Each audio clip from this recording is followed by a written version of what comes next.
चलिए सिलेबस की तरफ चला जाए। उससे पहले मैं आपको बता दूं कि हमारा शेड्यूल क्या होगा। यूपीएससी को मेनली फोकस करते हुए अगले 4 महीने तक की आपकी पढ़ाई में हम लोग क्या क्या चीजें उपलब्ध कराएंगे, क्या क्या चीजें होंगी और उसका शेड्यूल कैसा होगा। देखिए हम इसको 4 महीने को 4 एक सेक्शन में बांटे हुए हैं। अलग अलग सेक्शन हैं। जो क्लासेस हैं वीक में 5 डेज चलती हैं, कभी जरूरत पड़ती है तो 6 डेज भी चलाया जाता है। मेनली 5 डेज रहती हैं। इसमें जो क्लास होती है अराउंड 2 आवर्स की होती है। थोड़ा ज़्यादा भी हो सकता है, कभी कभी कम भी रह सकता है। इसमें 2 चीज़ें एक साथ चलती हैं, यानी 2 सेक्शन हम एक साथ लेकर के चलते हैं मेनली। कई बार 3 सेक्शन भी चलाना पड़ता है, जैसी रिक्वायरमेंट होती है। तो 2 सेक्शन एक साथ चलते हैं, यानी कि आप डबल क्लास एक साथ में कर रहे होंगे, यानी 1 घंटा लगभग उधर और 1 घंटा लगभग दूसरे सब्जेक्ट। इसमें जो पहला सेशन है इसमें आपको संस्कृत राइटिंग, यानी कि आपको लगभग 25 से 29 क्लास तक संस्कृत राइटिंग का क्लास फर्स्ट सेशन में मिलेगा। जो सेकेंड सेशन है आगे आने वाला, जो हम लोग इस आज से स्टार्ट कर रहे हैं और अगले 4 महीने तक हम इसको प्रिपेयर करेंगे। हाँ ठीक है, प्रिपेयर करेंगे तो उसमें जो है संस्कृत राइटिंग की क्लास फर्स्ट सेशन में आपकी चलेगी। फर्स्ट सेशन में जो संस्कृत राइटिंग है उसमें 25 से 29 क्लास का शेड्यूल है।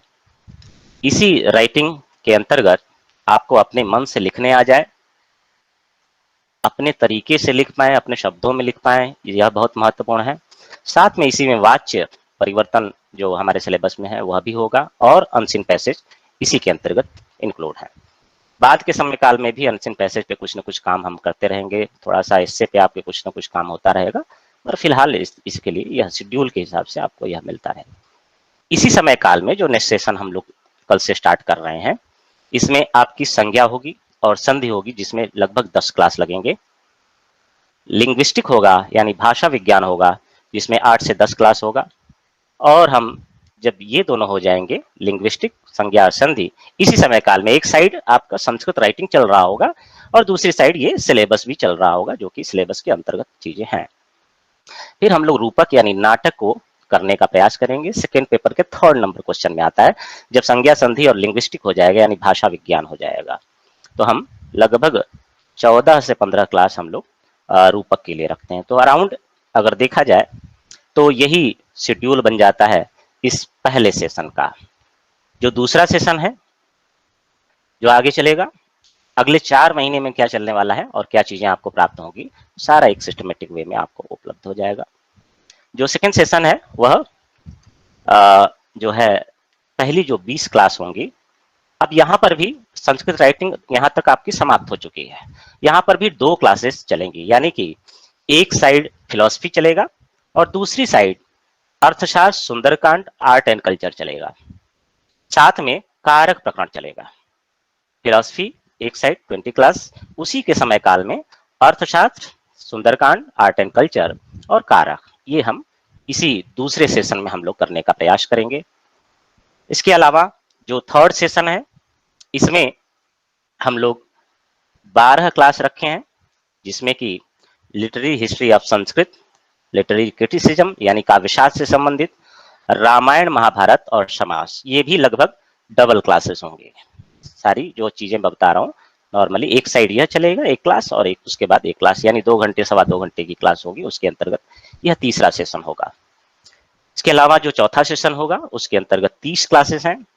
इसमें फर्स्ट पेपर का चौथा नंबर क्वेश्चन और सेकेंड सेक्शन यानी कि सेकेंड पेपर का 5, 6, 7, 8, 5, 7, 8, 6 तो हम लोग भगवत गीता और ये सारी जब कर रहे होंगे थर्ड सेकेंड सेशन में, तो उसमें हम लोग देख रहे होंगे।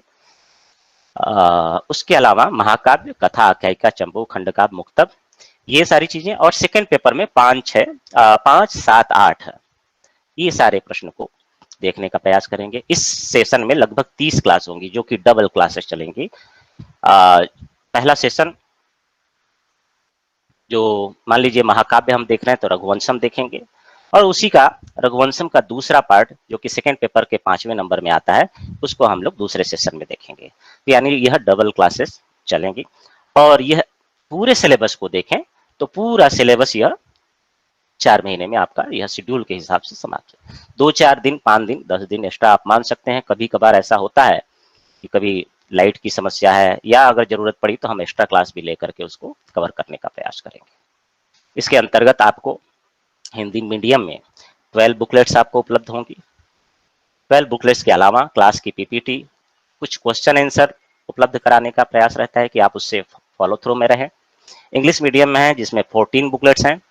14 बुकलेट्स इसलिए दी जाती हैं क्योंकि कई जैसे व्याकरण हो गया उसको वह हिंदी में भी मिलेगा, संस्कृत में भी मिलेगा और साथ में इंग्लिश में भी। ज़्यादातर बच्चे जो साउथ इंडिया से होते हैं उनमें जो है उनको इंग्लिश में भी वह सारी चीज़ें समस्या ना हो, ये तीनों चीज़ें उपलब्ध करा दी जाती हैं, इसलिए 14 बुकलेट आपको मिलती है क्वेश्चन आंसर। एक और बात यह है कि इस क्लास के बाद जब भी यह क्लास स्टार्ट होगा, प्रत्येक क्लास के बाद आपको वह वीडियो उपलब्ध होगा जो कि आप चाहें तो उसको दोबारा रिवीजन कर सकते हैं, देख सकते हैं और अपने यूज को मान लीजिए किसी दिन क्लास में नहीं उपस्थित हो पाए तो कम से कम आप रिवीजन कर पाए, भविष्य में भी आप उसको जब आप फॉलो अप में रखें तो उसको कर सकते हैं। एक और बात, यूट्यूब पे कुछ बच्चे यदि अपलोड करता हूँ वहाँ पर, तो यूट्यूब पे कुछ बच्चों के लिए बता दूं कि आप जो है, जो आपको नीचे एक डिस्क्रिप्शन दिया गया है उसमें एक लिंक दिया जाएगा। उस लिंक में प्रीवियस 20 ईयर के पेपर एक सिस्टमेटिक वे में डिजाइन किया गया है, वह हम उपलब्ध होंगे। और कुछ हमारे नोट्स की, कई बार बच्चों की डिमांड रहती है कि नोट्स की जो है एक डेमो नोट्स कुछ कुछ आपको मिल जाए, तो लगभग इंग्लिश मीडियम हिंदी मीडियम की बहुत सारी चीज़ें वहाँ उपलब्ध हैं, वहाँ से आप लोग डाउनलोड कर सकते हैं, देख सकते हैं। तो यह रही हमारे शेड्यूल की बात, जो हमारा 4 मंथ का यूपीएससी का शेड्यूल है। इस शेड्यूल पे या अन्य चीज़ों पे कोई प्रश्न हो तो आप लोग पूछ सकते हैं। सर बहुत बार ऐसे होते हैं कि जैसे मैं क्वेश्चन पेपर संस्कृत का पढ़ता हूँ तो मुझे वो क्वेश्चन समझ में नहीं आते, जैसे मेनली पेपर 2 का, क्योंकि वो सर पूरे पूरे संस्कृत में रहते हैं, तो सर उसके लिए क्या करना क्या, चाहिए सर? फिर से बोलिए। मतलब जैसे सर पेपर 2 के सारे क्वेश्चन संस्कृत में ही रहते हैं, जैसे पेपर 1 में इंग्लिश में भी दिया रहता है सर, तो वो सर बहुत बार समझ में नहीं आते उन्होंने लिखा क्या है, नहीं वो तो क्या। ये संस्कृत राइटिंग में जो यही मैं अभ्यास।